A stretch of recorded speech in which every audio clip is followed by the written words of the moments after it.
This is News Fighters, where we fight the news so you don't have to. Hello, yes, welcome to News Fighters for today, Thursday, the 18th of April 2019. So to kick things off, let's talk about the big race that everyone is talking about. Cactus the Canine just ran more than 200 kilometres through the Sahara Desert, completing one of the toughest marathons in the world. No, the other race everyone is talking about. Tonight, the Supermare bows out in style. Winks finishes with 33 wins on the trot. Okay, yes, but beside Winks' big retirement race, there is another race on right now which will probably lead to some old grey mares being taken out to the back paddock and shot, and that's the federal election. Tonight, the official campaign begins. Australia goes to the polls on May the 18th. So it turns out Australian Prime Minister Scott Morrison is a big fan of Winks the horse. They, for me, epitomise that fair go for those who have a go. And I think that's the story of Winks. Winks the horse really does embody all the true Liberal Party values. She's a product of good breeding. She's not paid a living wage, legally owned by someone else. She gets whipped so she works faster. She lives in a shed without complaining. And if she becomes a loser, she can be legally turned into glue. I mean, this horse is basically work choices personified in a horse. But brace yourselves, the Winks analogies didn't stop there when ScoMo went on 3AW in Melbourne. And you're not going to put a big unit on a horse if you want it to run fast. And that's what the Labor Party want to do with $387 billion worth of higher taxes. And what we're trying to do is making sure we have the correct weight on our economy, the correct weight on our rider. And that means that you can have the champions in Australia really do well. I think you actually just heard the closest thing to an accurate election slogan from ScoMo and the Liberals. You can have the champions in Australia really do well. The interviewer, 3AW's Tony Jones, couldn't help himself with the horse analogies either. And just continuing that racing theme, Tony Abbott and Peter Dutton, are they just excess lead in your saddlebags, are they?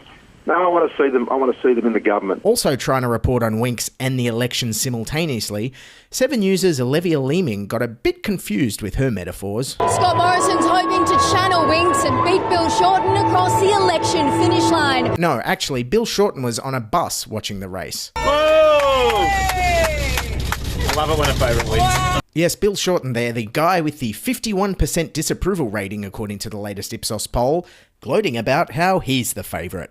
After his budget reply speech, Lee Sales quizzed him on this. What would you say to the Australian voter who thinks, geez, I just don't like that Bill Shorten bloke very much. I don't know if I can vote for him. Wait till you meet me. Yes, just wait till you meet him. What a plan. He's going to try and meet every single person in Australia. Well, probably only about 25 million more to go, Bill. Good luck with that. Yes, he's not the best persuader of voters, Bill Shorten. In fact, even at his budget reply speech, it sounded like he didn't care who people voted for. No matter who you vote for in May, you will get the same tax refund. Yes, good job. What a strategy. Look, to be fair though, Scott Morrison on News Breakfast also made a convincing argument for people to vote for his opponents. So at this election, the choice is very clear. You vote for the Liberal Party and the National Party, you get me as Prime Minister for the next 3 years. You vote Labor and you get Bill Shorten. You'll get him for the full 3 years. And what a choice we have, ladies and gentlemen. Somebody shoot me, please. Meanwhile, Bill Shorten was trying to talk up the Liberals' instability. Well, I think one thing I guarantee you, if you ever want to have a barbecue conversation with random strangers, talk about the fact that we've had 3 Liberal Prime Ministers, in fact 5 Prime Ministers in the last few years. Yep, sorry, Bill. Who brought down those other 2? Did you forget that you did them? Did you forget that was you for a second? Anyway, he's also not known as a master of language, Bill Shorten. Just listen to these 2 great new catchphrases he's trying to spearhead. But a lot of people said that budget on Tuesday night was a damp squib. Well, what we have is a circular shrinkage. In fact, just listen to what a bad time Bill Shorten was having in his post-budget reply speech interview with Lee Sales. I repeat, Lee Sales. But what we have said, Fran... Now I know what you're asking. What about Labor's policies? Aren't they just all rehashed 90s catchphrases? Well, Bill Shorten also focusing on health, launching Slip Slop Slap 2.0. Yes, building on the success of Vegemite iSnack 2.0, Labor has Slip Slop Slap 2.0? And what completely normal way did Bill Shorten go about showing his support? Bill Shorten brings back Slip Slop Slap, applying sunscreen to his face with his knuckles. Yes, sorry, the Bill bot short-circuited there trying to imitate human behaviour again. Hopefully he'll be rebooted in time for election night.